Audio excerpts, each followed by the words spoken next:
বগুড়া সদর উপজেলার শাখারিয়া ইউনিয়নের ৩ নম্বর ওয়ার্ডের গোপালবাড়ি গ্রাম।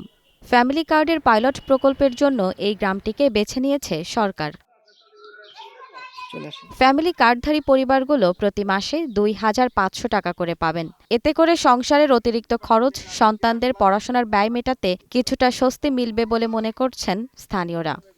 ছেলে মেয়ের লেখাপড়া খরচা, নিজের মহিলাকে এক জায়গায় যেতে হয়তো ১০-২০ টাকা খরচ হয়, সেটা হয়তো গাড়ি স্টক থেকে চালে পাওয়া যায় না। মেয়েদের জন্য যে এরকম একটা কাজ করতে, এটা তো খুশির কথা। আমরা মহিলা মানুষ কামাই করে যার পাই না, ২,৫০০ টাকা দিলে আমাকে উপকার আছে। সমাজসেবা বিভাগের কর্মীরা ইতোমধ্যে বাড়ি বাড়ি গিয়ে তথ্য সংগ্রহ করছেন। সদর উপজেলা সূত্র জানায়, জরিপ শেষে প্রাথমিকভাবে ৮৬৮টি খানার তালিকা করা হয়েছে। এর মধ্যে ৮৫১টি খানা অনলাইনে এন্ট্রি সম্পন্ন হয়েছে এবং বাকিগুলোর কাজ চলছে।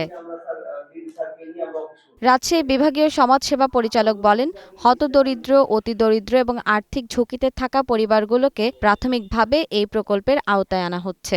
পূর্বে শুনেছি আমার সমাজসেবা অফিসারের কাছ থেকে যে এখানে সব ধর্ম মতের মানুষই এখানে আছে, হিন্দু, মুসলমান বা নিম্নবিত্ত, নিম্ন মধ্যবিত্ত। তো আমি আজকে সরেজমিনে আসলে এখানে দেখতে এসেছিলাম যে জরিপটা কিভাবে চালানো হয়েছে। উপজেলা সমাজসেবা কর্মকর্তা জানান, ফ্যামিলি কার্ড দেয়া হবে পরিবারের নারী সদস্যদের নামে। তাদের তথ্য যাচাই শেষে উপকারভোগীদের চূড়ান্ত তালিকা করা হবে। প্রান্তিক ও নিম্ন আয়ের পরিবারের মানুষকে সামাজিক সুরক্ষা প্রদানের নিমিত্ত সরকার ফ্যামিলি কার্ড প্রবর্তনের উদ্যোগ গ্রহণ করেছে। প্রাথমিকভাবে বাংলাদেশে ১৪টি ইউনিটে প্রাথমিকভাবে এই কার্যক্রম চালু হয়েছে। উপজেলা নির্বাহী কর্মকর্তা জানান, আগামী ১০ মার্চ ঢাকার কড়াইল বস্তি থেকে প্রধানমন্ত্রী তারেক রহমান এই পাইলট প্রকল্পের উদ্বোধন করবেন। একই সঙ্গে বগুড়ায় ভিডিও কনফারেন্সের মাধ্যমে যুক্ত থাকবে প্রশাসন। আগামী ১০ তারিখে এটি উদ্বোধন হওয়ার কথা আমরা চিঠি পেয়েছি এবং পত্র অনুযায়ী আমরা শ্রদ্ধেয় জেলা প্রশাসক স্যারের সাথে কথা হয়েছে। আমরা সার্বিক প্রস্তুতি আমরা গ্রহণ করছি।